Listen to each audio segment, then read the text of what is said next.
श्री सच्चिदानंद सद्गुरु साईनाथ महाराज की जय। सद्गुरु श्री साईनाथुनि शरद बाबूजी की जय। సాయి వంటి దైవంబు లేడోయి లేడోయి, ప్రజలందరి నోట సాయి నామం పలకాలి, సర్వత్రా సాయి రూపం రంజిల్లాలి, ముజ్జగాలు సాయి మహిమతో ముప్పిరిగొనాలి. సాయి పదరవళులు మన హృదయ కుహరంలోని నిశ్శబ్ద నిశీధిలో ప్రతిధ్వనించాలి. ప్రణవనాద వీచికల్లా సాయి జ్ఞాన సౌరభాలు సర్వత్రా వ్యాపించాలి.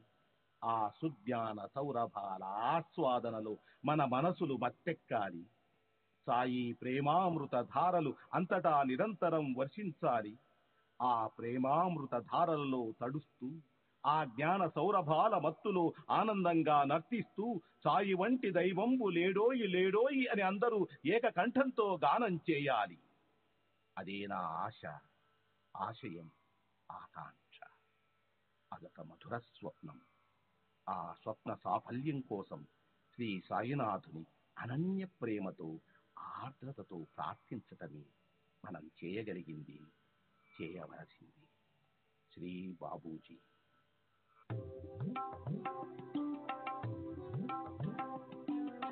Sai Baba, Sai Baba, Sai Baba, Sai Baba.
Baba, Sai Baba, Sai Baba, Sai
Shri सच्चिदानंद सद्गुरु साईनाथ महाराज की जय।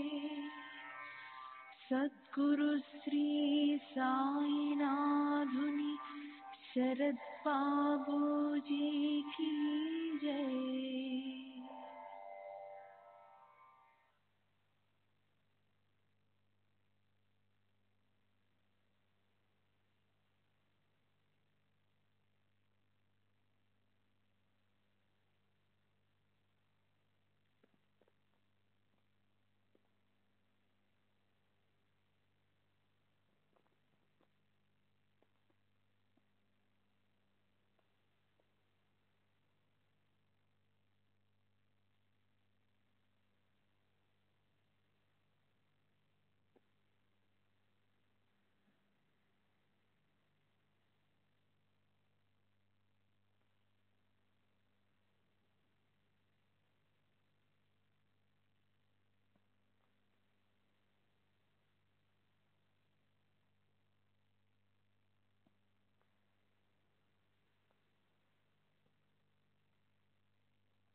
श्री सच्चिदानंद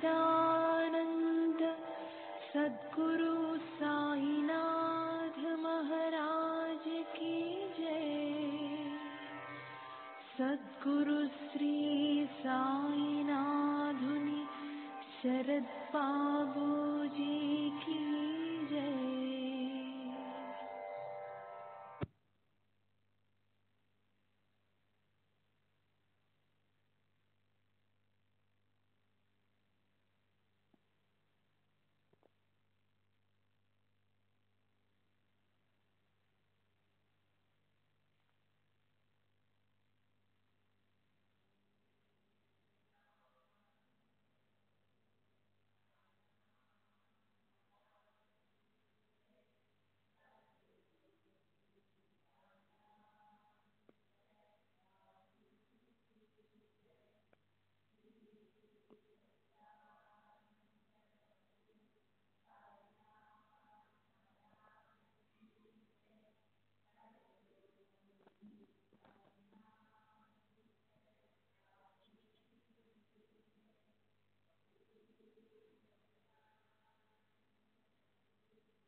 श्री सच्चिदानंद सद्गुरु साईनाथ महाराज की जय। सद्गुरु श्री साईनाथ शरद बाबू जी की जय। శ్రీ సాయినాథాయ నమః. శ్రీ సాయిబాబా సత్య చరిత్ర 48వ అధ్యాయం నిన్నటి తరువాయి.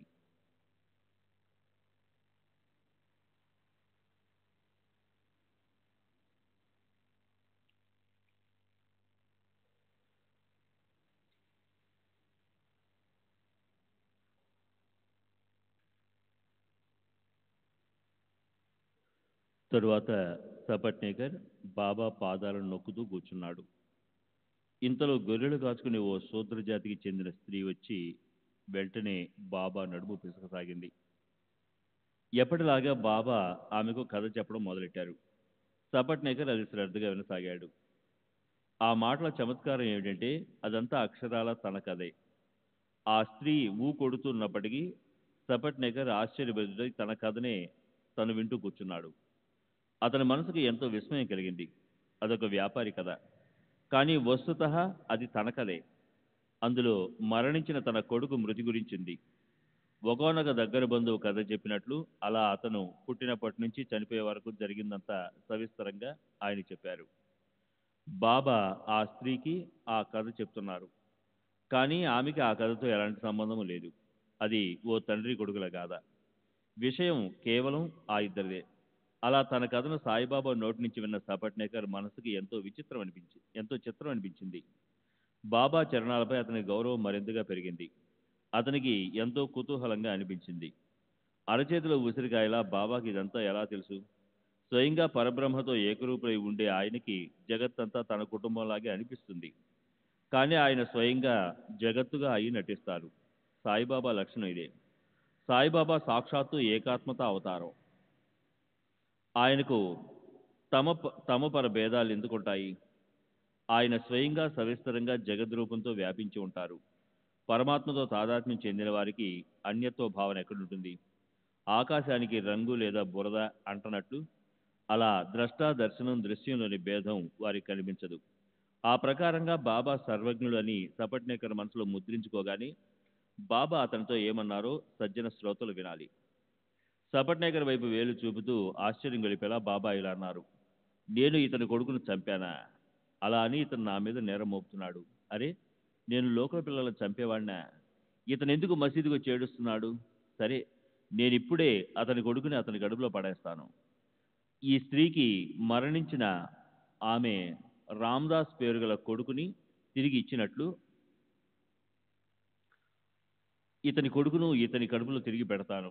ఇది విని సపట్నేకర్ బాబా వైపు కళ్ళప్పగించి అలా చూస్తూ కూర్చుండిపోయాడు. బాబా అతని తలపై చేయి పెట్టి ధైర్యం చెప్తూ ఇలా అన్నారు. ఈ పాదాలు ఎంతో పురాతనమైనవి. నీ చింత దూరమైంది. నాపై పూర్తి విశ్వాసం పెట్టు. వెంటనే నీవు కృతార్థుడు అవుతావు. బాబా పాదాలు నొక్కుతూ కూర్చున్నప్పుడు చెవులకు అమృత సమానంగా ఉన్న ఆ మధుర శబ్దాలు విని సపట్నేకర్ కనురెప్పల మాటు నుంచి ఉబికిన ఆశలులతో చెక్కిళ్ళు తడిసిపోయి అతను బాబా పాదాలపై తలబెట్టి నమస్కరించాడు. అతనికి అష్టభావాలు కలిగాయి. కళ్ళ నుంచి పరవళ్లు దొక్కుతూ ఆనందాశ్రులు ఉప్పెనలా ఉరికాయి. అప్పుడు ప్రేమ ముప్పిరిగొనగా ఆ అశ్రులతో బాబా చరణాలు కడిగాడు. మళ్ళీ బాబా అతని తలపై చేయి పెట్టి ఇలా అన్నారు. ఇప్పుడు ప్రశాంతంగా హాయిగా కూర్చో. అప్పుడు సపట్నేకర్ పట్టరానంత ఆనందంతో తన బసకు వెళ్ళిపోయాడు. నైవేద్యం తయారు చేయించి తన భార్య చేతికిచ్చి పూజ హారతి అయ్యాక ఆ పళ్ళాన్ని బాబా ముందు పెట్టాడు. ఆ పళ్ళెం చుట్టూ నీళ్లు చల్లి విధిపూర్వకంగా కళ్ళకు తాకి ఓం ప్రాణాయ స్వాహ, ఓం అపానాయ స్వాహ అని ఆ నైవేద్యాన్ని బాబాకు అర్పించాడు. తర్వాత నిత్యక్రమాన్ని అనుసరించి బాబా ఆ పళ్ళెంపై చేయి పెట్టి నైవేద్యం స్వీకరించిన మీదట సపట్నేకర్ ఆనందం అంబరాన్ని తాకింది. అప్పుడు ఆ సమయంలో ఇతర భక్తులు బాబా పాదాలపై పడిపోయారు. ఆ రద్దీలో దూరి సపట్నేకర్ చెట్టుకున్న బాబాకు మళ్ళీ నమస్కరించాడు. తొందరలో భక్తుల తలకి అతని తల ఢీకొంది. అది చూసి బాబా సపట్నేకర్తో మెల్లగా ఏమన్నారో చూడండి. అరే, మళ్ళీ మళ్ళీ ఇలా నమస్కరించడం ఎందుకు? ఒక్కసారి ప్రేమతో పెడితే చాలు. సరే, ఆ రాత్రి చావడి ఊరేగింపు జరిగింది. సపట్నేకర్ ఎంతో ప్రేమతో భక్తితో పల్లకి ముందు చేతుల దండం ధరించి ఆనందంతో బయలుదేరాడు. చావడి ఊరేగింపు గురించి శ్రోతలకు ముందే తెలుసు కనుక దాన్ని మళ్ళీ వర్ణించడానికి గ్రంథ విస్తార భీతితో ఆపేశాను. ఆ రాత్రి జరిగిన బాబా అద్భుత లీల చూడండి. బాబా వైపు చూస్తుంటే పాండురంగనే చూస్తున్నట్లు అనిపించింది సపట్నేకర్కి.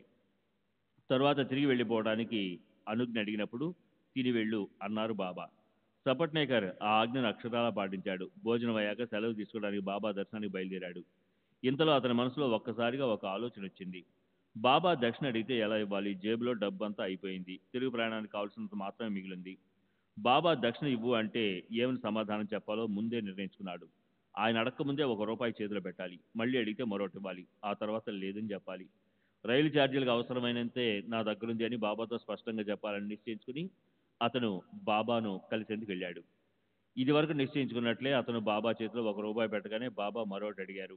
అది ఇచ్చాక బాబా ఎంతో స్పష్టంగా ఈ కొబ్బరికాయ తీసుకో, నీ భార్య కొంగులో వెయ్యి. ఇప్పుడు మనసులో కలవరాన్ని వదిలేసి హాయిగా ఇంటికి పో. తర్వాత 12 నెలలయాక సపట్నేకర్కి పుత్రుడు కలిగాడు. 8 నెలల పిల్లవాడిని తీసుకుని వాళ్ళిద్దరూ తిరిగి బాబా దర్శనానికి వచ్చారు. అతన్ని బాబా చరణాలపై పెట్టారు. మహాత్ముల చేతలు ఎంతో లోతైనవి. అప్పుడు వారిద్దరూ చేతులు జోడించి బాబాకి ఏమని విన్నపం చేశారో వినండి.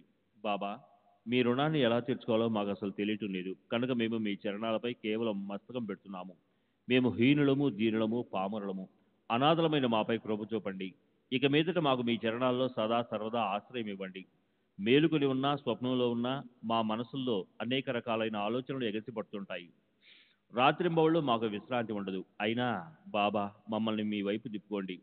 అలా అని భార్యను తీసుకుని దయాపరులైన సాయినాథునికి నమస్కరించి తమ చెంచల మనసును స్థిరం చేసుకుని తమ పనిని పూర్తి చేసుకుని తమ ఇంటికి తిరిగి వెళ్ళిపోయాడు. సరే, మురళీధర్ అనే ఆ అబ్బాయి తర్వాత ఇద్దరు అబ్బాయిలు భాస్కర్, దినకర్ కలిగారు. వీరితో సపట్నేకర్ ప్రశాంత చిత్తుడైనాడు. మొదట్లో కథను క్లుప్తంగా చెప్పాలనే ఉద్దేశమే ఉంది. కానీ సాయినాథులే చెప్పేవారు గనక గ్రంథ విస్తారం బాగా పెరిగిపోయింది. ఆయనకు శరణి వెళ్ళి ఈ హేమాడ్ పంత్ తర్వాత కథాసారాన్ని శ్రోతలకు సూచిస్తున్నాడు. ఆ కథ దీనికన్నా మనసుకు సుఖం కలిగించేదిగా ఉంది. చమత్కారాలను ఇష్టపడే అలాంటి ఓ భక్తుడి కోరికను శ్రేష్ఠులైన బాబా నెరవేర్చారు. జనులు సాయి గుణాలను వర్ణిస్తారు, కానీ సదా దోషాలే చూసే అలవాటున్న మనుషులకి అందులో చెడు గుణాలే కనిపిస్తాయి. స్వయంగా ప్రాపంచిక ఇచ్చే గాని పారమార్థిక ఇచ్చే గాని ఉండదు. కేవలం ఎదుటివారిలో దోషాలు అనటమే మనసులో ఉండే ఆలోచన. సాయిబాబా నిజమైన మహాత్ములై ఉంటే నాకు నిశ్చయం కలిగిస్తారు. నాకు అనుభవం రాకుండా ఆయన్ని నేను అసలు నమ్మను. ఆ ప్రకారంగా కేవలం పరీక్షించడానికే షిరిడి వెళ్లాలన్న వారి కోరిక నెరవేరుతుంది. ఈ కథ తరువాతి అధ్యాయంలో చెప్పబడింది. సజ్జన శ్రోతలు దాన్ని వినాలి. సర్వులకి శుభమస్తు. ఈ ప్రకారంగా సత్పురుషులు సజ్జనులు ప్రేరణ కలిగించిన భక్త హేమాడ్ పంత్ రచించిన శ్రీ సాయి సమర్థుల సత్య చరిత్రలోని సాశంక భక్త అనుగ్రహకరణం అనే పేరుగల 48వ అధ్యాయం ముగిసింది. శ్రీ సద్గురు సాయినాథార్పణమస్తు. శుభం భవతు. శ్రీ సచ్చిదానంద సద్గురు సాయినాథ్ మహారాజ్ की जय. सद्गुरु श्री साईनाथ धुनि शरद बाबू जी की जय.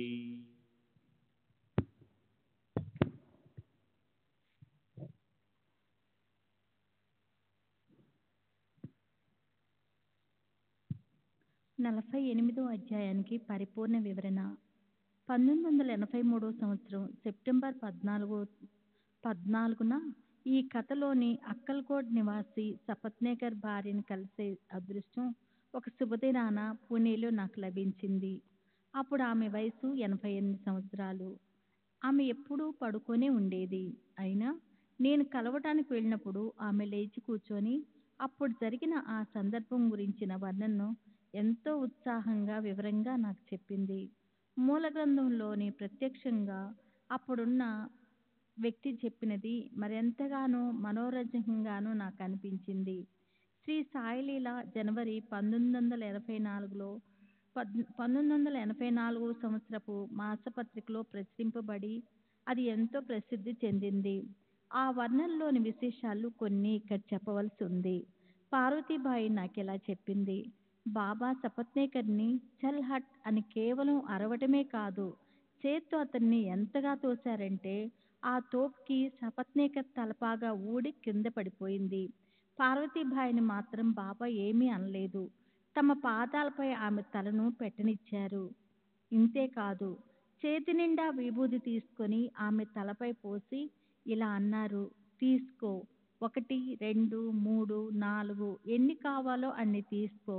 తర్వాత నిజంగానే పార్వతీబాయికి ఒక మురళీధరే కాదు, భాస్కర్, దినకర్ కలిపి మొత్తం 8 మంది కొడుకులు, ఒక కూతురు, ఇంతమంది సంతానం కలిగారు.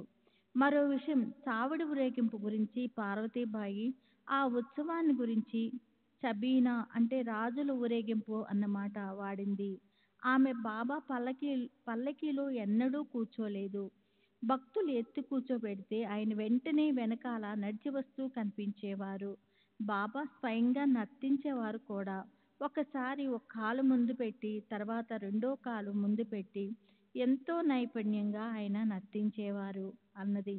అది చెప్పేటప్పుడు పార్వతీబాయి అందులో ఎంతగా లీనమైపోయిందంటే చేతులు పైకెత్తి బాబాని అనుకరించి చూపించింది. సరే, పార్వతీబాయి చెప్పిన మూడో విషయము, మొదటి కొడుకు మురళీధర్ పుట్టాక సపత్నేకర్ బాబా పట్ల భక్తి మరింతగా దృఢపడింది. అది ఆ తర్వాత ఎంతగా పెరిగిపోయిందంటే అప్పుడు ఆధ్యాత్మికతలో వైరాగ్యంలో అతనికి ఎంతో పురోగతి కలిగిందంటే అతని రెండో కొడుకు భాస్కరు 10 సంవత్సరాల వాడుగా ఉన్నప్పుడు చనిపోయాడు. సపత్నేకర్ అప్పుడు బాబా పటం ముందర మిగిలిన పిల్లలందరినీ నిలబెట్టి ఇలా అన్నాడట, అరే, వీరందరినీ నీవు తీసుకుపో, అయినా నేను నీ భక్తిని విడవను. తర్వాత దినకర్రావుతో మాట్లాడినప్పుడు ఏం తెలిసిందంటే అతని తండ్రి మొదటి నుంచి దత్తభక్తుడట. గానగాపురం ఎప్పుడూ వెళ్ళొస్తుండేవాడట. అక్కడ ఒకసారి అతను మొదటి భార్య ఆమె కొడుకు చనిపోవడం వల్ల నిరాశ చెంది ప్రాణాలు తీసుకోవడానికి నదిలో దూకేశాడు. కానీ సాక్షాత్తు శ్రీ దత్తాత్రేయులే అతన్ని బయటికి తీసి అక్కల్కోట వెళ్ళి తిరిగి వకీల్ పని మొదలుపెట్టమని ఆజ్ఞాపించారు. తర్వాత బాబాపై అధ్యాయంలో వర్ణించినట్టు అతన్ని తమ దగ్గరకు లాక్కొని శాశ్వతంగా తమ దగ్గరే ఉంచుకున్నారు. దీనివల్ల ఒక విషయం తెలుస్తుంది. పూర్వజన్మ పుణ్యము, తపస్సు లేకపోతే మహాత్ములతో కలయిక, వారి అనుగ్రహము లభించవు. ఇది విని నాకు అనిపిస్తుంది కదా, శ్రీ దత్తాత్రేయులు అక్కల్కోట్ స్వామి సమర్థులు. తాము ఒకటేనని చూపటానికి సపత్నేకరికి మొదటి సంసారంలోని దుఃఖం వల్ల కలిగిన వైరాగ్యము, అయోగ్యము, వ్యర్థము అని దాన్ని తొలగించి అతన్ని తమ భక్తిలో పెట్టి తర్వాత అతనిలో నిజమైన జ్ఞానజన్య వైరాగ్యాన్ని, స్థితి ప్రత్యక్షతను ఉత్పన్నం చేసి అతన్ని ఉద్ధరించాలి కనుక బాబా ఈ హట్చల్ లీలను జరిపించారేమో సరే. బాబా భక్తులను సన్మార్గంలో పెట్టడానికి, వారికి ఆధ్యాత్మ ప్రగతి కలిగించడానికి చూపే తమ కుశలత అలౌకికము, అద్భుతము, అగాధము అన్నమాట అక్షరాల నిజము. 49వ అధ్యాయము సాధు పరీక్ష మనోనిగ్రహము. మహాత్ములను బాగా పరీక్షించి వారి మహనీయత గురించి నిశ్చయం చేసుకోవటం, మనసుని స్వాధీనం చేసుకోవటం. శ్రీ గణేశునికి నమస్కారము. శ్రీ సరస్వతీదేవికి నమస్కారము. శ్రీ గురు మహారాజ్కి నమస్కారము. శ్రీ కులదేవతకి నమస్కారము. శ్రీ శ్రీరామచంద్రులకి నమస్కారము. శ్రీ సద్గురు సాయినాథునికి నమస్కారము. యథావిధిగా సద్గురు స్తుతి చేస్తూ చేస్తూ వేద పురాణాలు అలసిపోయాయి. మూర్ఖుణ్ణి, అజ్ఞానిని అయిన నాకు ఏమీ తెలియదు.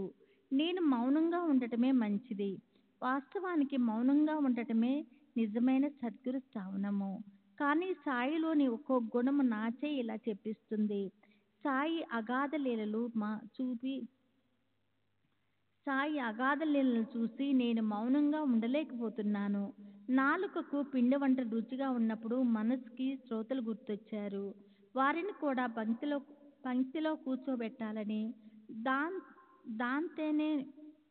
దాన్నే నాకు ఆ మధుర రుచి వల్ల కలిగే ఆనందం రెట్టింపు అవుతుందని నా మనసు కనిపించింది కనుక ఈ భోజనానికి అంత రుచి వచ్చింది. పిండి వంటలు ఎంత రుచిగా ఉన్నప్పటికీ సజ్జన మిత్రులు పంక్తిలో నాతో పాటు లేకపోతే ఒంటరిగా ఆ పిండి వంటలు రుచించవు. వాటి మాధుర్యం కూడా చప్పబడిపోతుంది. సాయి ఇచ్చలన్నీ పరిపూర్ణమయ్యాయి.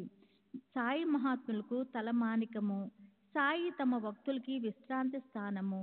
దుఃఖోద్వేగాల సంసారంలో సహించరాని కష్టమైన పరిభ్రమణను ఆయన తప్పిస్తారు. ఆయన లీలను లెక్క పెట్టలేము. నా వాక్కుకి వాటిని వర్ణించటం చేత కాదు. కనీసం ఆలోచించనైనా లేనటువంటి కల్పనాతీతమైన విషయం నాకెలా తెలుస్తుంది? శుభాలకే శుభమైన ఆ సాయి కృపతో ఈ గ్రంథాన్ని పూర్తి చేయటానికి తమ కథలను నాకు గుర్తు తెప్పిస్తున్నారు.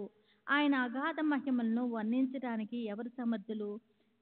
నాభిస్థానంలోని వాణి యొక్క మొదటి స్మరణ ఎక్కడి నుంచి వెనక్కి మరలుతుందో అక్కడి వశస్థుని హృదయస్థానంలోని అల్పమాత్రంగా ప్రతిబింబించే వాణి యొక్క రెండవ అవస్థ, మధ్యమ అంటే కంఠస్థానంలో ఉండే మననాత్మక వాణి యొక్క మూడో అవస్థ సంగతంతా. ఈ మూడు కూడా నోరు తెరవలేని చోట వైఖరి అనేది దేని యోగంతో నాలుక ద్వారా శబ్దాలు బయటకు వస్తాయో ఆ వాణి యొక్క నాలుగో అవస్థ. ఎంతటిదో నాకు పూర్తిగా తెలుసు. అయినా నా మనసు ఊరుకొని ఉండదు. సద్గురు చరణాల్లో తలీనం కావటం నిజస్వరూపం చేతికి దొరకదు. మహాత్ములు స్వయంగా ఈశ్వర స్వరూపులు. వారి కృప అనే వర్ధహస్తాన్ని ప్రార్థిద్దాం. గురుచరణాల్లో ప్రేమ ఉత్తమం కావటం అంటే మాకు అన్నీ ప్రాప్తించినట్లే. సత్పురుషుల సాన్నిధ్యంలోని మాధుర్యము, అనేక రకాల ప్రేమ మాకు లభించుగాక. తమ దేహం గురించి పూర్ణ అభిమానం ఉన్నవారికి భక్తులు అన్న విశేషణం శోభించదు. స్వయంగా పూర్తిగా నిరాభిమానులై ఉన్నవారి దేహంలోనే నిజమైన భక్తి అనేది ఉంటుంది. తాము అజ్ఞానులమన్న గర్వము ఉన్నవారిలో, గొప్పవారమన్న మిథ్యాభిమానము ఉన్నవారిలో, కేవలం ధార్మికత అనే ముసుగులో వేసుకున్న వారిలో శ్రేష్ఠత ఎక్కడ? పరవళ్ళు తొక్కే ప్రేమలో తమ గురుకీర్తిని గానం చేయని దురదృష్టవంతులు, లేదా చెవులతో వినగలిగి కూడా వినని వారు నిజంగా మూర్ఖులు. తీర్థయాత్రలు, వ్రతాలు, యజ్ఞాలు, దాన ధర్మాలు వీటన్నిటికన్నా తపస్సు చేయటం శ్రేష్టం. తపస్సు కన్నా హరిభజన చేయటం శ్రేష్టము. తమ గురువుని ధ్యానించడం అన్నిటికన్నా మరింత ఎక్కువ శ్రేష్టము. సాయి భక్తులకి సాయే ధ్యానధారణ అయి ఉంటారు. సాయి పూజే దేవీ దేవతల పూజ అవుతుంది. సాయే వారికి గుప్త నిధి. దాన్ని వాళ్ళు ఎంతో జాగ్రత్తగా రక్షించాలి, కానీ పిసినారితనంతో కాదు. శ్రీ సచిదానంద సద్గురు సాయినాథ్ మహారాజ్ की जय। सद्गुरु श्री साईनाथुनि शरद बाबू जी की जय।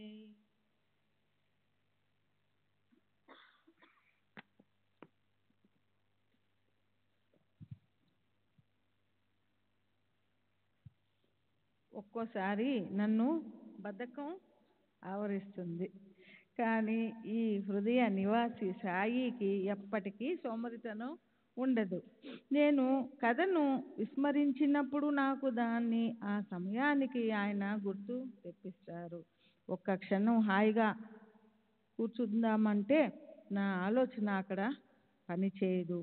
అనుకోకుండా కథలు గుర్తొచ్చి కలం చేతిలోనికి తీసుకుంటాను. అలా తమ కథలను ఎన్నిటినో తమ భక్తులకు వినిపించడానికి, నాకు శ్రేయస్సు కలిగించడానికి, నా చేత ఈ సచ్చరిత్ర వ్రాయించడానికి ఆయన నన్ను ఉద్యుక్తుణ్ణి చేశారు. మహాత్ములు తమ కథలు తామే స్వయంగా రచించి వ్రాస్తూ ఉంటారు.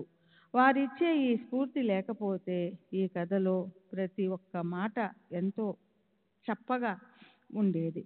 సరే, కృపావంతులైన సాయినాథులు నా మనసులో ప్రవేశించి తమ గ్రంథాన్ని పూర్తి చేయించారు. నా మనసులోని కోరికను నెరవేర్చారు. నోటితో శ్రీ సాయి నామ జపం, హృదయంలో ఆయన మాటల గురించి చింతన, మనసులో ఆ మూర్తి ధ్యానం, వీటి వల్ల నాకు పూర్తిగా తృప్తి కలిగింది.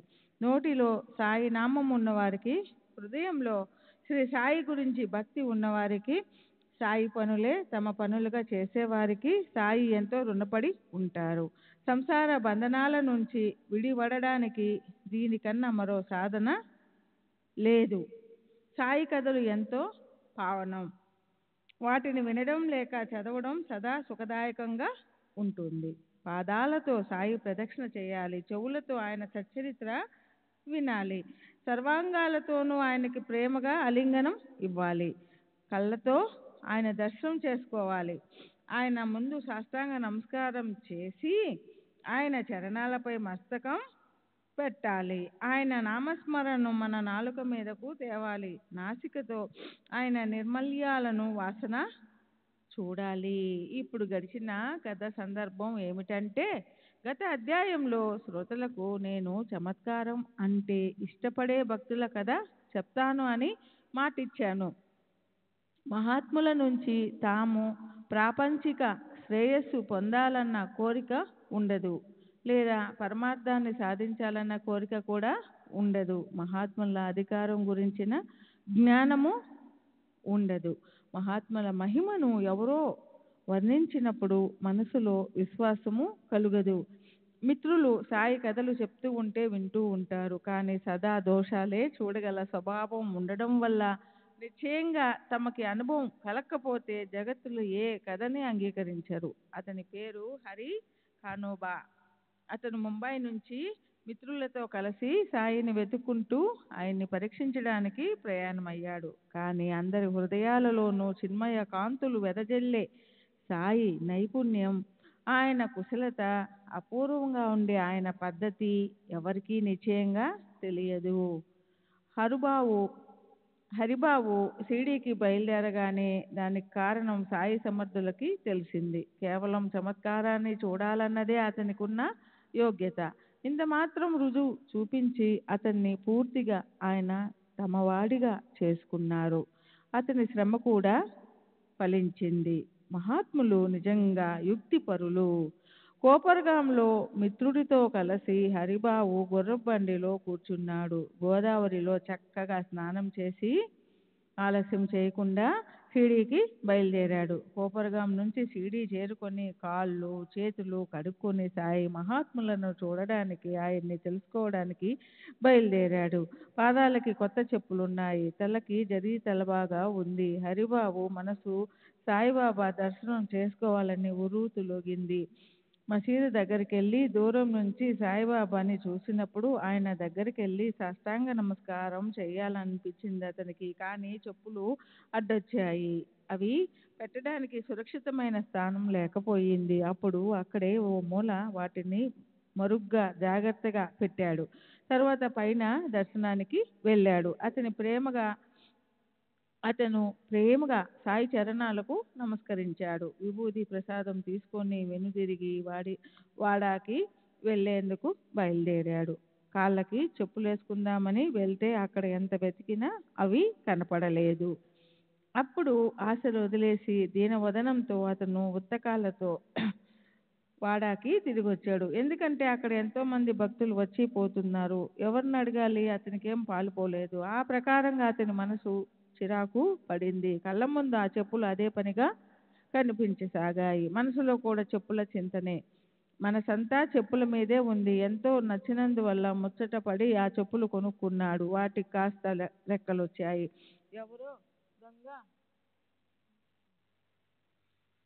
ఎవరో దొంగ వాటిని కొట్టేసి ఉండడాన్ని అతనికి ఖచ్చితంగా అనిపించింది. సరే, తర్వాత అతను స్నానం చేశాడు.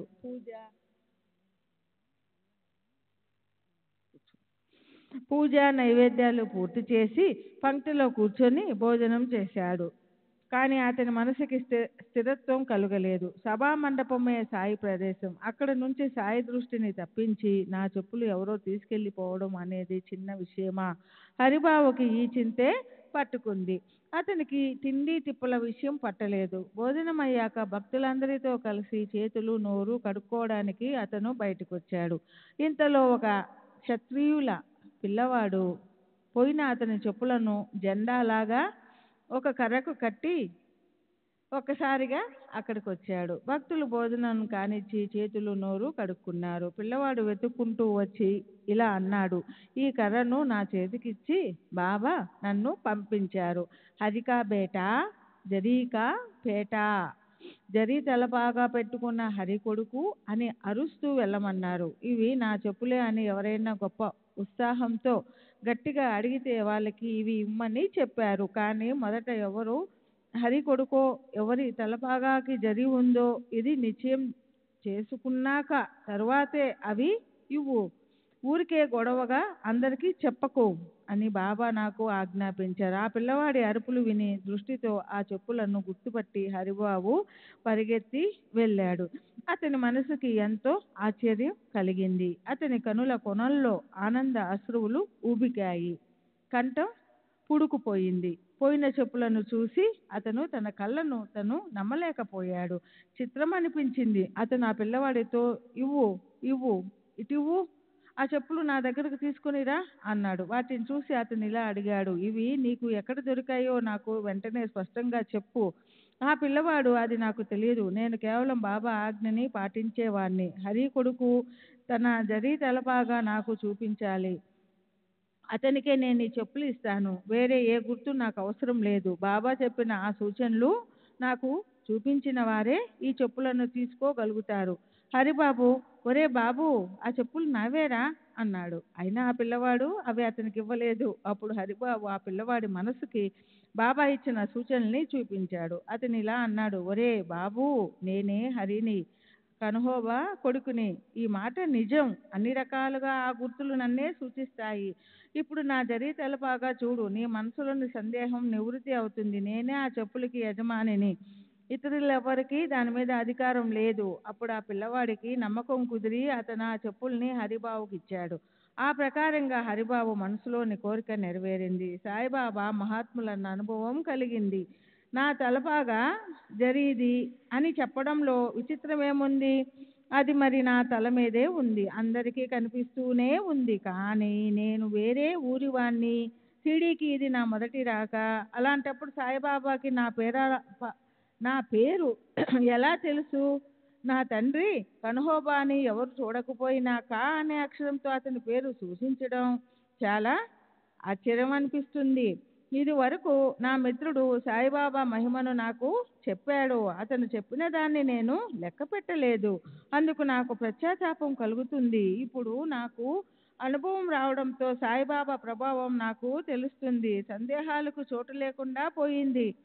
సాయిబాబా మహాత్ములు మన మనసులో ఉన్న శ్రద్ధను బట్టే మనకి అనుభవం కలుగుతుంది. హరిబాబుకి తన భావాన్ని అనుసరించి అనుభవం కలిగింది. మహాత్ములను పరీక్షించడం అంటే అతనికి ఎంతో ఇష్టం. అది అతని స్వభావం. మనసులో పారమార్థికంపై తీవ్ర ఇచ్చ లేదు. సాయి సమర్థులు మహా ప్రభావశాలి అయిన సత్పురుషులు అన్న అనుభవం ఆప్తమిత్రుడు చెప్తున్నా ఆయన్ని స్వయంగా చూడాలన్నదే అతనికి షిరిడీకి వెళ్ళడానికి కారణమయ్యింది. మహాత్ముల చరణాలకు ప్రాణాలు అర్పించాలి, అప్పుడే దైవం దగ్గర స్థానం లభిస్తుంది అన్న భావన మనసులో అసలు లేదు. తొండ గెంతులు ఎంతవరకు? మహాత్ముల ద్వారానికి పోయి చమత్కారం చూడాలని నిశ్చయించుకున్నాను. అయితే కొత్త చెప్పుల జత ఇంటికే నడిచి వచ్చింది. నిజానికి క్షుద్రమైన చెప్పులు పోతే నష్టమేమిటి? కానీ దానికోసం మనసులో వ్యర్థంగా దడ పుట్టింది. చెప్పులు దొరికే వరకు అది ఆగితే ఒట్టు. మహాత్ములు లభించాలంటే రెండు మార్గాలున్నాయి. ఒకటి భక్తి, మరొకటి జ్ఞానం. జ్ఞాన మార్గం ఎంతో కష్టమైనది, భక్తి సాధన చాలా సులభం. మరి భక్తి ఇంత సులభంగా సహజంగా ప్రాప్తింప చేసుకునేదిగా ఉన్నప్పుడు జనులంతా దాన్ని ఎందుకు ఆచరించరు? అయితే దానికి కూడా అదృష్ట సంపద కావలసి ఉంటుంది. అప్పుడే అది ప్రాప్తిస్తుంది. కోట్లాది జన్మల పుణ్యం ఉంటేనే మహాత్ములు లభిస్తారు. మహాత్ముల సాన్నిధ్య సుఖం లభిస్తే మన భక్తి వికసిస్తుంది. మనందరికీ సంసారం మాత్రమే తెలుసు, అక్కడే మనకి ఆసక్తి ఉంటుంది. దాని ఉపాధి నుంచి విడివడం మనకి తెలియదు. మనసుకున్న ఆ వృత్తిని భక్తి అనగలమా? మన భక్తిని అనుసరించే మనకు ఫలితం ఉంటుంది. అదే నిశ్చయంగా జరుగుతుంది. ఇందులో తిలమాత్రం శంక అవసరం లేదు. విషయ భోగాలను పొందడానికి మనం రాత్రింబవళ్ళు సాయిని ఆశ్రయిస్తే మనకి లభించేవి కూడా విషయ భోగాలే. పారమార్థికం కోరే వారికి మాత్రం పారమార్థికమే ప్రాప్తిస్తుంది. సరే, ఇప్పుడు సోమదేవ స్వామి అనే మరో వ్యక్తి సాయిని పరీక్షించడం కోసం షిరిడీలో ప్రత్యక్షమైనాడు. క్రీస్తు శకం 1906 ప్రాంతంలో బాయీజీకి ఉత్తర కాశీ ధర్మశాలలో బస చేసే ఈ వ్యక్తి కలిశాడు. ప్రసిద్ధి చెందిన క్రీస్తు శిష్యులు కాకాసాహెబ్ దీక్షిత్కి ప్రఖ్యాతి చెందిన బాయీజీ సోదరుడు అంటే రాజారాం, నాగపూర్లో పేరున్న కాంట్రాక్టరు. చూడండి 4వ అధ్యాయం ఓవి 162. ప్రసిద్ధి చెందిన బాయీజీ సోదరుడు వాళ్ళు బదరీ కేదార యాత్ర చేస్తున్నప్పుడు ఈ స్వామి దారిలో వాళ్ళకి కలిశాడు. బదరీ కేదారులను వదిలేసి బాయి క్రిందికి దిగాడు. మార్గంలో అడుగడుగున విశ్రాంతి స్థానాలు తగిలాయి. అక్కడ ప్రయాణికులు కూర్చొని కనిపించారు. అందులో ఆ తరువాత హరిద్వార స్వామి అనే పేరుతో ప్రసిద్ధి చెందిన ఆ వ్యక్తి సాయిబాబా ప్రభావంలోనికి వచ్చాడు. అతని ప్రబోధాత్మకమైన కథ బాబా స్వభావాన్ని స్పష్టం చేసి శ్రోతలకు సంతోషం కలిగిస్తుంది, అందరికీ ఆనందాన్ని ప్రసాదిస్తుంది. బాయీజీ శౌచానికి పోతూ ఉంటే దారిలో ఆ స్వామీజీ కలిశాడు. సహజంగా అలా మాట్లాడుకుంటూ ఉండగా ఒకరిపై ఒకరికి ప్రేమ కలిగింది. గంగోత్రి కింద ఉంటుంది ఆ ప్రదేశం. అక్కడ ఉత్తరకాశీ అనే గ్రామంలో స్వామి ఉంటున్నప్పుడు డెహ్రాడూన్కి 70 క్రోసుల అంటే 140 మైళ్ళు లేదా 224 కిలోమీటర్ల దూరంలో ఈ సహవాసం ఏర్పడింది. చెంబు తీసుకొని స్వామి శౌచానికి ఆరు బయటికి వెళ్ళాడు. బాయీజీ కూడా అక్కడికే అదే పనికి బయలుదేరాడు. మొదట్లో ఇద్దరి చూపులు కలిశాయి. తర్వాత దారిలో ప్రత్యక్షంగా కలిసి ఆ తర్వాత ఒకరినొకరు కుశల ప్రశ్నలు అయ్యాక పిచ్చాపాటి మాట్లాడుకున్నారు. అలా కబుర్లతో ఇద్దరికి స్నేహం ఏర్పడింది. పరస్పర నివాసాలను గురించి ప్రశ్నించుకున్నారు. బాయీజీ, మీరిక్కడ హరిద్వార్లో ఉంటారు, మేము నాగపూర్లో ఉంటాము. ఎప్పుడైనా ఆ వైపు వస్తే మాకు మీ దర్శనం ఇవ్వండి. అక్కడ యాత్రకు వచ్చినప్పుడు మా ఇంటిని పావనం చేయండి. మాకు మీ దర్శనం మళ్ళీ కలిగించండి. మేం చేసే స్వల్ప సేవను స్వీకరించండి. మమ్మల్ని గుర్తుపెట్టుకోండి. మా ఇంట్లో మీరు అడుగు పెట్టాలి. ఇదే నా విన్నపం అన్నాడు. దానికి స్వామీజీ, నారాయణుడు మీ కోరిక తీరుస్తాడు అన్నారు. క్రీస్తు శకం 1906వ సంవత్సరంలో ఉత్తర కాశీ దగ్గర ఒకరితో ఒకరు ఆ ప్రకారంగా మాట్లాడుకున్నారు. ఇద్దరు పరస్పర చిరునామాలు అడిగి తెలుసుకున్నారు. అప్పుడు శౌచానికి వెళ్ళే ఆరుబయలు దగ్గర పడడం చూసి ఇద్దరు విడిపోయారు. శ్రీ సచ్చిదానంద సద్గురు సాయినాథ్ మహారాజ్ కీ జై. సద్గురు శ్రీ సాయినాథుని की श्री सच्चिदानंद सद्गुरु साईनाथ महाराज की जय. सद्गुरु श्री साईनाथ निसरत बाबूजी की जय. తరువాత 5 సంవత్సరాలు గడిచాక సాయితో సమాగమమయ్యే రోజు రాగానే స్వామీజీకి బాయీజీని కలవాలని ఆతృత కలిగింది. క్రీస్తు శకం 1911వ సంవత్సరం స్వామీజీ నాహపూర్కి వచ్చాడు. అక్కడ శ్రీ సాయినాథుని పవిత్ర గోష్ఠి విని ఆయనకి ఎంతో ఆనందం కలిగింది. బాయీజీ సిఫారసు ఉత్తరం ఇచ్చి షిరిడీ క్షేత్రానికి సుఖంగా చేరుకోవటానికి అన్ని ఏర్పాట్లు చేశాక స్వామీజీ నాహపూర్ నుంచి బయలుదేరాడు. మన్మాడ్ స్టేషన్లో దిగగానే కోపర్గాం బండి తయారుగా ఉంది. తరువాత కోపర్గాంకి గుర్రబండిలో ప్రయాణించి గొప్ప ఆనందంతో సాయిబాబా దర్శనానికి షిరిడీ బయలుదేరారు. ఎక్కడికి వెళ్ళినా సాధువుల ప్రవర్తన లేదా వారి ఆచరణ తీరు ఒక్కొక్కరిది ఒక్కో తరహాలో ఉంటుంది. ఒకే తీరుగా ఎప్పుడూ ఉండదు.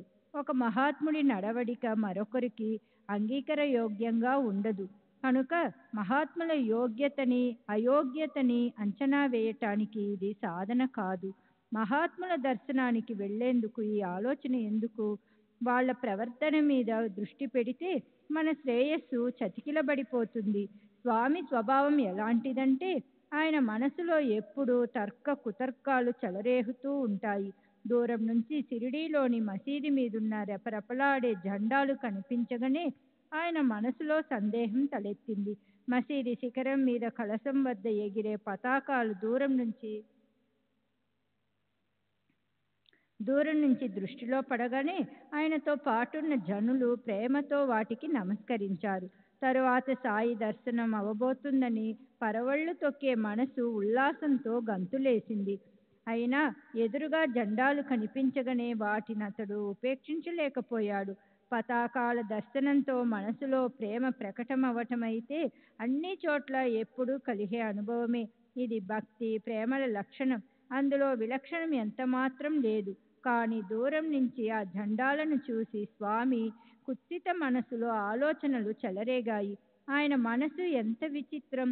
జెండాలు ఎగరేయాలని మనసులో ప్రీతి ఉండటం సాధు లక్షణం అనగలమా?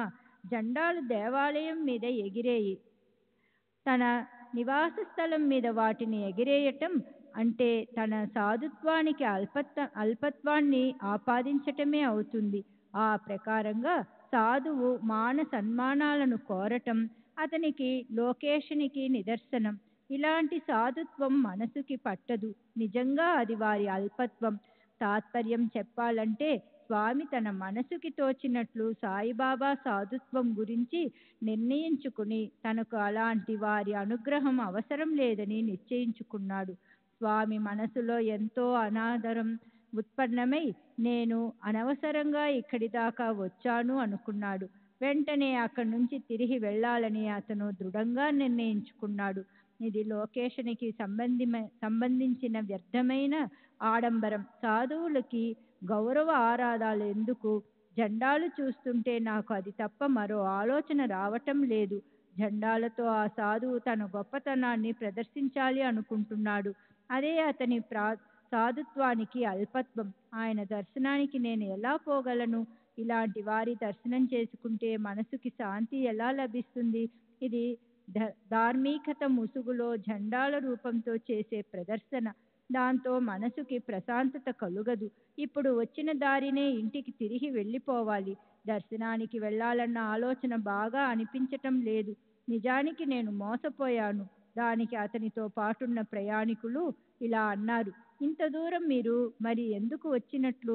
ఊరికే జెండాలు చూసి మనసు ఇంత క్షుబ్ధం ఎందుకు అవ్వాలి? ఇప్పుడు మీరు షిరిడి దగ్గరికి వచ్చేశారు.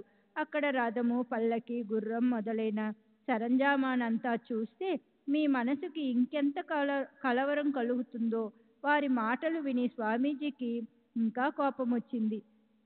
నగారాలు, పల్లకి, గుర్రాలు దగ్గర ఉంచుకునే పెద్ద సాధువులను నేనెంతమందిని చూడలేదు. షిరిడి ఆలోచన బాగాలేదు.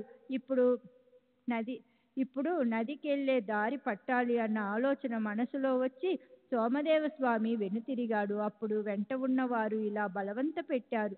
ఎలాగూ మీరు ఇక్కడ దాకా వచ్చారు, వెనక్కి తిరక్కండి. ఇక్కడి దాకా వచ్చినట్లే కొంచెం ముందుకు నడవండి. కుతర్కం చేయకండి. మసీదుపై ఎగిరే జెండాలకు సాధువుకి ఏమీ సంబంధం లేదు. ఆ సాధువుకి జెండాలతో పని లేదు. ఆయనకి గొప్పతనం పట్ల, మాన సన్మానాల పట్ల ఆసక్తి లేదు. గ్రామస్తులకి ఈ వైభవం అంటే ఇష్టం. ఇవి వాళ్ళ భక్తికి ప్రతీకలు. అదే ఈ జెండాలు పెట్టడానికి కారణం. మీరు జెండాల వైపు చూడకండి. వెళ్ళి ఊరికే దర్శనం చేసుకోండి. అక్కడ ఓ క్షణం కూడా ఉండకండి. వెంటనే వెనుతిరిగి వెళ్ళిపోండి. ఇంతలో షిరిడి దగ్గర పడింది. ఆ చక్కని ఉపదేశం విని మనసులోని సంశయాన్ని తీసి పారేయాలి. తిరిగి పశ్చాత్తాప పడకూడదు అనిపించింది. సరే. శ్రీ సాయి సమర్థుల దర్శనంతో స్వామి కరిగిపోయాడు. కళ్ళ నిండా ప్రేమ కట్టలు తెంచుకుని పొంగి వెల్లువగా పారింది. కంఠం రుద్ధమైంది. మనసులో అనురాగ రంజిత ఆనంద సౌరభాలు గుబాలించాయి.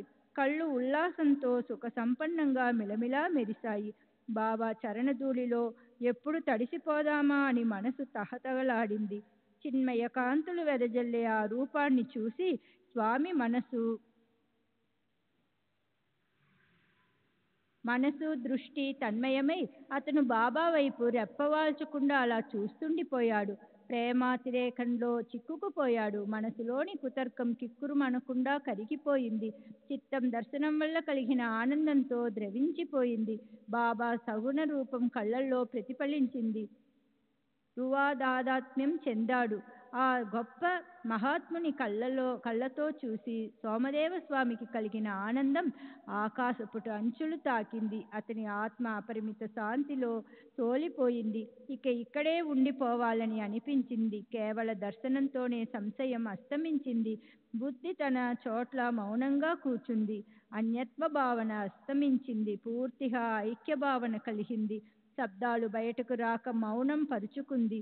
కళ్ళు రెప్పవేయటాన్ని, తెరవటాన్ని ఆపేశాయి. హృదయం లోపల బయట చైతన్యకాంతులు విస్తరించాయి. మనసు తన్మయత్వం చెంది తృప్తిని పొందింది. మొదట్లో జెండాలు చూసి వెనుతిరిగాడు. తరువాత ప్రేమావేశంతో ఆశ్రువులు టపటప రాలాయి.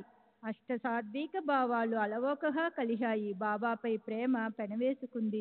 మన మనసు పూర్తిగా లీనమయ్యే చోటే మన నిజమైన స్థానం అన్న తన గురువు మాటలు అతనికి గుర్తొచ్చాయి. బాబా పట్ల అతని ప్రేమ సుధాస్రవంతి ఉవ్వెత్తున ఎగిసింది.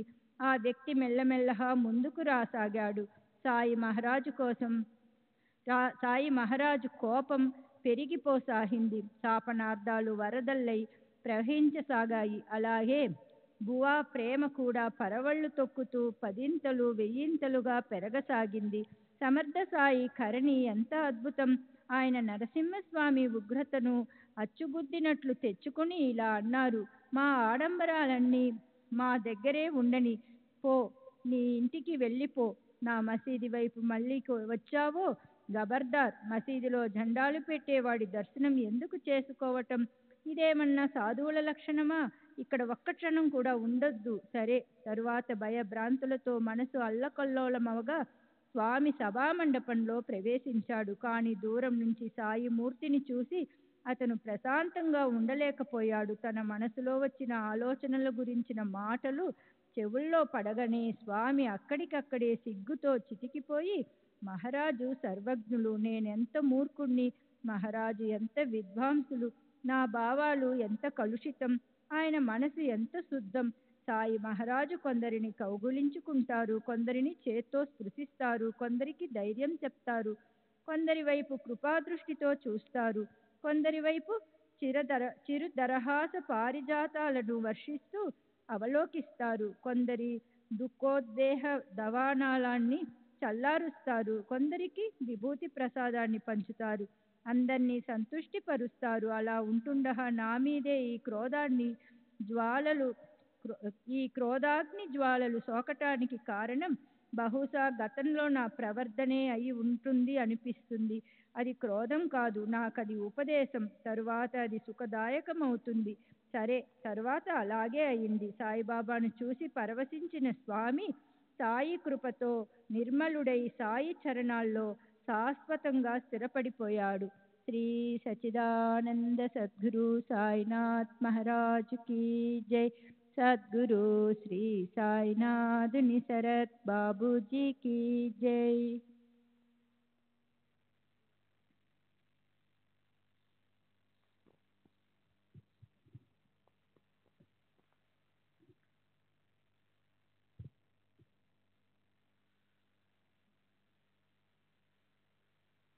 श्री सच्चिदानंद सद्गुरु साईनाथ महाराज की जय.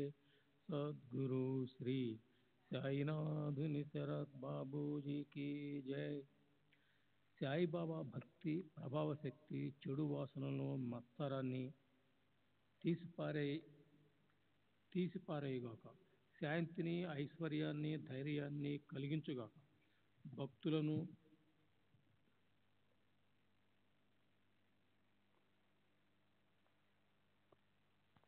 భక్తులను కృతకృత్యులను చేయగాక. గంధర్వులు, స్వర్గంలోని గాయకులు, యక్షులు, సురాసురు, దేవతలు, రాక్షసులతో ఈ సజీవ నిర్జీవ సృష్టి నిండిపోయి ఉంది. ఈ అఖిల విశ్వంలో ఆ విశ్వంభరుడు నిరంతరం నిండి ఉన్నా అతను ఆకారాన్ని తీసుకోకుండా సదా నిరాకారంతో ఉండిపోయి ఉంటే సాకార మానవులకు కొద్దిగా కూడా ఉపకారం జరిగి ఉండేది కాదు. సారాంశం ఏమిటంటే, లీలతో శరీరధారణ చేసి శాయి లోక సంగ్రహం లేదా దుష్ట దుర్జన లోకుల మతాన్ని నిరోధించకపోతే అప్పుడు భక్తుల మీద ఆయన అనుగ్రహం ఎలా పడేది. ఓం 142-145 పేజెస్. ఇప్పుడు అధ్యాయం ముగించవలసి ఉంది. అప్పుడే నాకు ఒక కథ గుర్తొచ్చింది. సాయి ఉపదేశానికి ఇదొక ఉదాహరణ. విశ్వసించిన వాళ్ళకది హితకరం అవుతుంది. కథ చాలా చిన్నది, గుర్తుపెట్టుకుంటే దానివల్ల శ్రేయస్సు కలుగుతుంది. కనుక శ్రోతలకు నేను ఒక క్షణం నా వైపు మనసు పెట్టమని విన్నపం చేస్తున్నాను. ఓసారి భక్త మహల్సాపతి నానాసాహెబ్ చందోర్కర్ మసీదులో కూర్చొని ఉన్నప్పుడు ఓ అపూర్వ సంఘటన జరిగింది. అది వినండి. బైజాపూర్లో నివసించే ఎవరో ఒక శ్రీమంతుడైన వ్యక్తి తన కుటుంబాన్నంతా తీసుకుని సాయి సమర్థులను దర్శనం చేసుకోవాలన్న ఉత్సాహంతో వచ్చాడు. వాళ్లలో ఉన్న స్త్రీలకు ఘోష, అంటే పురుషుల ఎదుట పరపురుషుల ఎదుట మేలిముసుగు వేసుకునే పద్ధతిని చూసి నానాసాహెబ్ మనసులో సంకోచం కలిగింది. దర్శనానికి వచ్చిన భక్తుల తృప్తి కోసం ఇప్పుడు ఓ పక్కకి తప్పుకొని చోటివ్వాలన్న ఆలోచన కలిగింది. కనుక నానాసాహెబ్ లేవబోతుంటే బాబా అతన్ని ఆపారు. ఇలా అన్నారు, వచ్చేవారు పైకొస్తారు, నువ్వు హాయిగా కూర్చో. ఇంతలో ఎవరో ఆ వ్యక్తికి ఇలా సూచించారు, నానాసాహెబ్ కూడా దర్శనానికి వచ్చాడు, మీరు రండి, అందుకు అభ్యంతరం లేదు. అప్పుడు ఈ భక్తులంతా పైకొచ్చి బాబాకి నమస్కరించారు. వారిలోని ఓ స్త్రీ బాబాకి నమస్కరించడానికి తన మేలి ముసుగును పక్కకు తొలగించింది. అప్పుడు మనోహర మధుర శరశ్చంద్రికల వెదజల్లే సౌందర్యంతో మెరిసిపోయే ఆమెను చూసి నానాసాహెబ్ మనోప్రాంగణంలో మోహదీపికలు వెలిగాయి. జనుల ఎదుట చూడటమెలా అని సంకోచం కలిగినా చూడకుండా ఉండలేకపోయాడు. ఏం చేయాలో అతనికి తోచలేదు. హృదయంలో అలజడి చేసే మోహాతురతను అతను నిగ్రహించుకోలేకపోయాడు. మనసులో బాబా గురించి ఎంతో సంకోచం కలిగింది. అతను తల పైకెత్తలేకపోయాడు. నానా దొంగచాటుగా ఆమెను చూడసాగాడు. అతను పెద్ద ఇబ్బందిలో పడిపోయాడు. ఇదంతా నానా మనసులోని అవస్థ.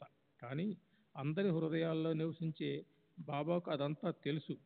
ఇతరులకు దాని గురించి ఎలా తెలుస్తుంది? వాళ్ళు దాన్ని అర్థం చేసుకోవడానికి చాలా కష్టపడవలసి వస్తుంది.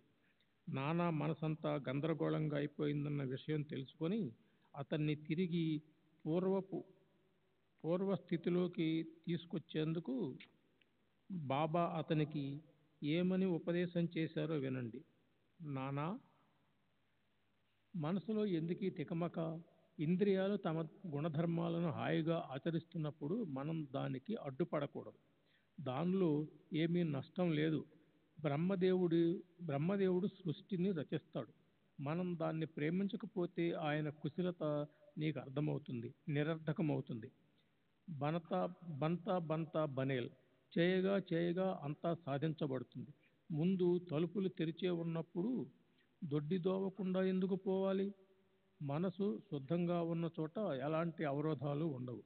మనసులో చెడు ఆలోచనలు లేని వారికి దొంగతనం ఎందుకు? దృష్టి పనిచేస్తుంది. అక్కడ మనం సంకోచించవలసిన పనేముంది? ఆ దగ్గరలోనే మాధవరావు ఉన్నాడు. అతనిది విమర్శించే గుణం. అతను తన సందేహాన్ని తీర్చుకోవడానికి బాబా మాటలకి అర్థం ఏమిటని నానాని అడిగాడు. దానికి నానా ఇలా అన్నారు: కొంచెం ఆగు, వాడాకి తిరిగి వెళ్ళేటప్పుడు దారిలో బాబా మనసులోని విషయాన్ని నేను చెప్తాను. అప్పుడు కుశల ప్రశ్నలు అయిన తర్వాత సాయి సమర్థులకి నమస్కరించి నానా తన బసకి బయలుదేరినప్పుడు మాధవరావు కూడా అతనితో పాటు బయలుదేరాడు. అతను వెంటనే నానాని ఇలా అడిగాడు: నానా, బంతా బనేల్ అంటూ మాట్లాడిన బాబా మాటలకి అర్థాన్ని స్పష్టంగా చెప్పవా? సమాధానం చెప్పడానికి నానాకి మనస్కరించలేదు. అతను ఏమీ చెప్పకుండా విషయాన్ని దాటేశాడు. దాంతో మాధవరావు సంశయం మరింతగా పెరిగింది. అతని మనసు ఊరుకోలేదు. అప్పుడు నానా మాధవరావు తీవ్రంగా బలవంత పెట్టడం వల్ల మనసు విప్పి మసీదులో జరిగిందంతా వివరంగా చెప్పి అతని సందేహాన్ని తీర్చాడు. నిజంగానే బాబా ఎంత సమర్థులు! మన దృష్టి ఎటుపోయినా బాబా స్వతహాగా అంతఃకరణలోని అంటే మనసులోని విషయం తెలుసుకోగలవారు. ఆయనకి సర్వము కళ్ళెదుటే కనిపిస్తుంది. అలా సంక్షిప్తంగా ఉన్న ఆ అద్భుత వృత్తాంతాన్ని విని శ్రోతలకు ఆశ్చర్యం కలిగింది. అందులోని అంతరార్థాన్ని చూస్తే ఎంతో అమూల్యమైన స్థైర్యము, శాంతి లభిస్తాయి. మనసు ప్రస్తుతం చంచలమైనది. మనస్సు వస్తుతః చంచలమైనది. దాన్ని విశృంఖలంగా పోనివ్వకూడదు. ఇంద్రియాలు చెలించినా దేహాన్ని లొంగిపోనివ్వకూడదు. ఇంద్రియాలను నమ్మకూడదు.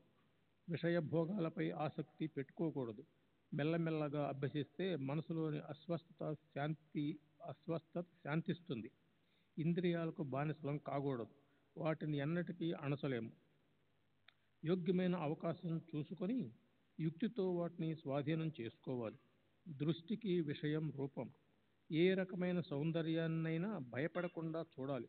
అందుకు సిగ్గుపడటం ఎందుకు? చెడు ఆలోచనలకు చోటివ్వకూడదు. మనసుని వాసనారహితం చేసుకొని ఈశ్వర సృష్టిని పరిశీలించాలి. అప్పుడు విషయభోగాల గుర్తు నశించి ఇంద్రియ నిగ్రహం సహజంగా అయిపోతుంది. రథాన్ని తనకిష్టమైన చోటుకి తీసుకెళ్లడానికి సారథి మూల కారణమైనట్లే తమ హితాన్ని చూసి బుద్ధి ఇంద్రియాలను స్వాధీనం చేసుకోవడానికి ఎల్లప్పుడూ సావధానంగా ఉంటుంది. సారథి రథాన్ని తన స్వాధీనంలో ఉంచుకుంటాడు. బుద్ధి కూడా ఇంద్రియాలను అణచివేసి శరీరపు విశృంఖలతను, మనసు యొక్క అనివార్య చాంచల్యాన్ని స్వాధీనంలో ఉంచుకుంటుంది. శరీరం, ఇంద్రియాలు, మనసులతో పాటు తన విషయ భోగాలు ముగిశాక జీవుడికి వైష్ణవ పదవి ప్రాప్తిస్తుంది. అలా ఉంటుంది బుద్ధి సామర్థ్యం. ఇంద్రియ సమూహంలో కళ్ళు మొదలైన ఇంద్రియాలు వేరువేరుగా వ్యవహరించే గుర్రాలను తెలుసుకోవాలి. రూపము, రసము మొదలైన విషయాలను నరకానికి తీసుకెళ్లే మార్గాలుగా తెలుసుకోవాలి. విషయభోగాల గురించిన ఏ కాస్త కోరికైనా పారమార్థిక సుఖాన్ని నశింపజేస్తుంది. కనుక దాన్ని సంపూర్ణంగా త్యజిస్తేనే మీకు మోక్ష ప్రాప్తి కలుగుతుంది. బయటకు కనిపించే ఈ ఇంద్రియాలను విషయాల పట్ల ఆసక్తి లేకపోయినప్పటికీ అంతఃకరణలో ఆసక్తి ఉన్నట్లయితే జనన మరణాలు అంతం కావు. విషయాలు ఎంతో అనర్థకారకమైనవి. వివేకి తెలివిగలవాడు సారథిగా లభిస్తే ఆ వివేకంతో విచారపూర్వకంగా కళ్యాణ్ణి చేతిలోకి తీసుకుంటే అప్పుడు ఇంద్రియాలనే గుర్రాలు స్వప్నంలో కూడా ఏ మాత్రము చెడు మార్గానికి పోవు. అలా మనసుకు తృప్తినిచ్చే నిగ్రహం, దక్షత, కుశలత, చాతుర్యం కల సారథి అదృష్టవశాత్తు లభిస్తే విష్ణు పదవి దూరంగా ఎందుకుంటుంది? విజ్ఞాన సారథ్యేరేస్తు మన ప్రవాగ్రహావాన్ నరః సోధ్వన పారమోన్నతి తద్విష్ణుం పరమం పరమం పదం. మానవునికి వివేకమైన బుద్ధి సారథిగా అయి మనోరూప కళ్ళాన్ని స్వాధీనంలో ఉంచుకునే మానవులు సంసార మార్గాన్ని దాటిపోయి సుప్రసిద్ధము శ్రేష్టము అయిన శ్రీ విష్ణు పదవిని ప్రాప్తింపజేసుకుంటారు. ఆ పదవే సర్వవ్యాపకుడైన పరబ్రహ్మ పరమేశ్వరుడు. అతనికే మరో పేరు వాసుదేవుడు.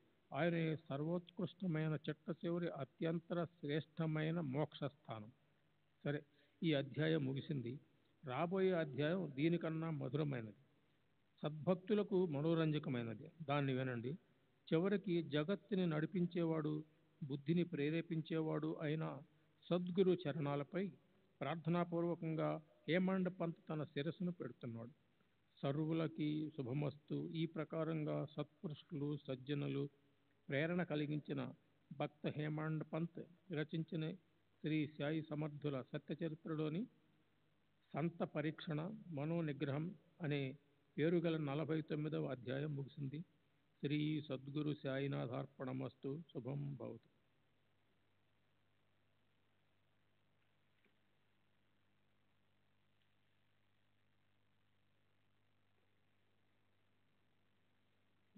నలభై 49వ అధ్యాయానికి పరిపూర్ణ వివరణ.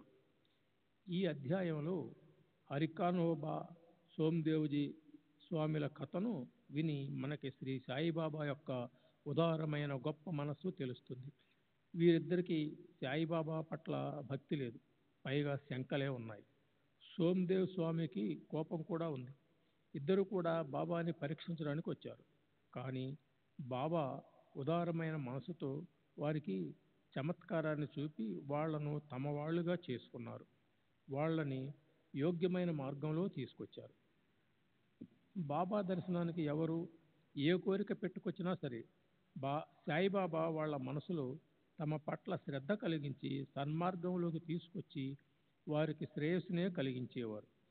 భక్తులు భక్తి యొక్క అంతఃకరణతో ఉన్నా లేక పరిహసించేవారైనా సాయిబాబా ఇద్దరిపైన ఒకేలా కృప చూపించేవారు. ఒకళ్ళను దూరంగా నెట్టడం, మరొకరిని దగ్గర చేసుకోవడం అనేది ఆ కరుణామయ జనునికి తెలియవు. ఇప్పుడు ఈ అధ్యాయం చివరన నానాసాహెబ్ చందోర్కర్ మేలిముసుగులోని స్త్రీ యొక్క అందమైన ముఖాన్ని చూసి మోహితులవటం గురించిన చిన్న కథను చూడండి. విషయ భోగాలనేవి ఎంత ఘాతుకమైనవో శ్రీ సాయి సచ్చరిత్రలో అడుగడుగున చెప్పబడ్డాయి. శ్రీకృష్ణ భగవాన్ కూడా ప్రతికూలంగా ఉండే గాలి నీటిలో పడవని పెడదారికి లాక్కెళ్ళినట్లు అదేవిధంగా ఇంద్రియాలు విషయాల వెంట పడితే వాటిని అనుసరించిపోయే మనసు ఆ మానవుని వివేకాన్ని లాక్కెళ్తుంది అని గీతలో చెప్పారు. ఆ తరువాత రాబోయే మోసాన్ని సూచనగా ఇచ్చారు. ధ్యాయతో విషయాన్ పుంసః సంగస్తే షోపజాయతే సంగాత్ సంజాయతే కామః కామాత్ క్రోధః బిజాయతే క్రోధాత్ భవతి సమ్మోహం సమ్మోహత్ స్మృతి విభ్రహ స్మృతిభ్రశాంత్ బుద్ధినాశో బుద్ధినాశాత్ ప్రణశ్యతి. మానవులు శబ్దాది విషయాలను చింతించటం వల్ల ఆ విషయాల పట్ల ఆసక్తి ఉత్పన్నమవుతుంది. అలాంటి ఆసక్తితో దాని యందు వారికి కోరిక ఉదయిస్తుంది. కోరిక వల్ల క్రోధం ఉత్పన్నమవుతుంది. క్రోధం వల్ల అవివేకం, అవివేకం వలన మరుపు, మరుపు వల్ల బుద్ధి నాశము క్రమంగా సంభవిస్తాయి. బుద్ధి నాశంతో చివరికి పూర్తిగా చెడిన వారవుతారు. మొత్తానికి విషయ భోగాలు సంసారంలో మానవుల శక్తిని క్షీణింపజేసి బుద్ధిని నశింపజేస్తాయి. పారమార్థిక మార్గంలో కూడా ఇవి ఎంతో అవరోధాలు. విషయాలపై ఏమాత్రం అభిలాష పెట్టుకున్నా అది పారమార్థిక సుఖాన్ని నశింపజేస్తుంది. కనుక వాటిని పూర్తిగా త్యజిస్తేనే మీకు మోక్షం ప్రాప్తిస్తుంది. ఇంద్రియ నిగ్రహం కాకపోతే సహజంగా కలిగే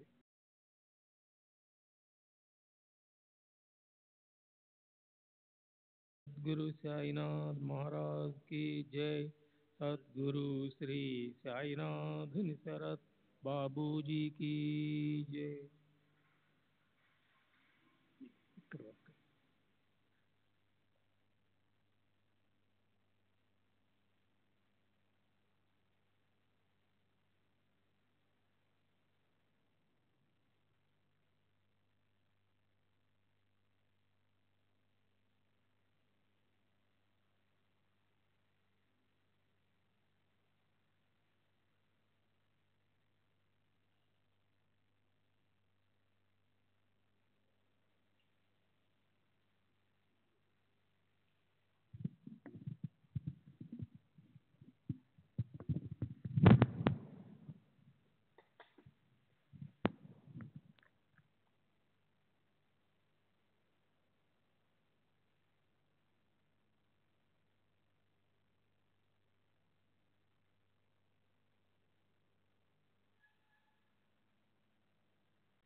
श्री सच्चिदानंद सद्गुरु साईनाथ महाराज की जय। सद्गुरु श्री साईनाथ शरद बाबू जी की जय। साई रहम नजर करना, बच्चों का पालन करना। साई रहम नजर करना, बच्चों का पालन करना। जाना तुमने जगत पसारा, सब ही झूठ जमाना। जाना तुमने जगत पसारा, सब ही झूठ जमाना। साई रहम नजर करना, बच्चों का पालन करना। साई रहम नजर करना, बच्चों का पालन करना।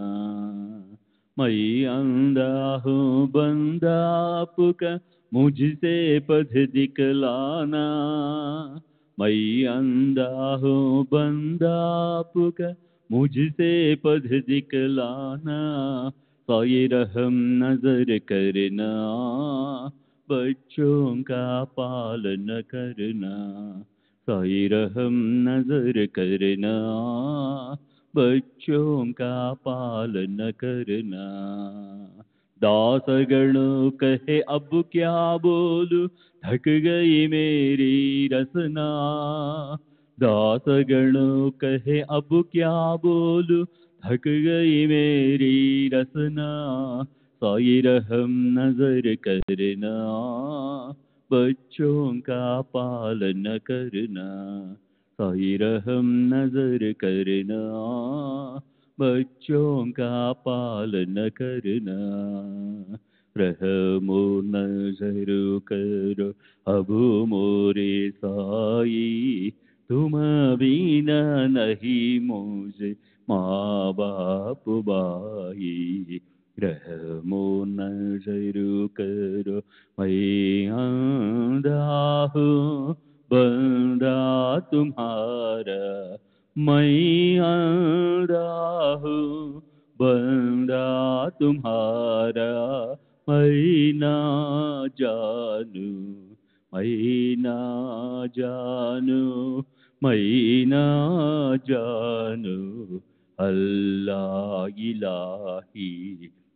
रहमो नजर करो, रहमो नजर करो, अब मोरे साई, तुम बिना नहीं मुझे माँ बाप भाई। रहमो नजर करो, काली जमाना मैंने गमाया, काली जमाना मैंने गमाया, साथी आखिर का, साथी आखिर का, साथी आखिर का, तुम बिना कोई। रहमो नजर करो, रहमो नजर करो, अब मोरे साई, तुम बिना नहीं मुझे माँ बाप भाई।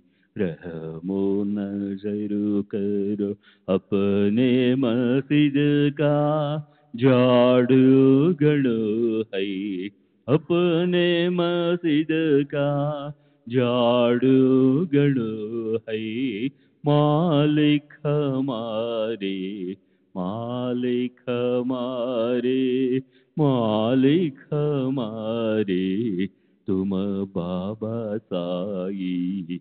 रहमो नजर करो, रहमो नजर करो, अब मोरे साई, तुम बिना नहीं मुझे माँ बाप भाई। रहमो नजर करो। श्री सच्चिदानंद सद्गुरु साईनाथ महाराज की जय। सद्गुरु श्री साईनाथ निशरद बाबू जी की जय।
श्री सच्चिदानंद सद्गुरु साईनाथ महाराज की जय।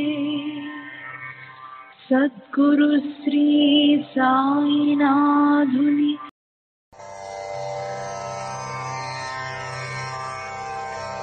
श्री सच्चिदानंद सद्गुरु साईनाथ महाराज की जय। सद्गुरु श्री साईनाथुनि शरद बाबू जी की जय।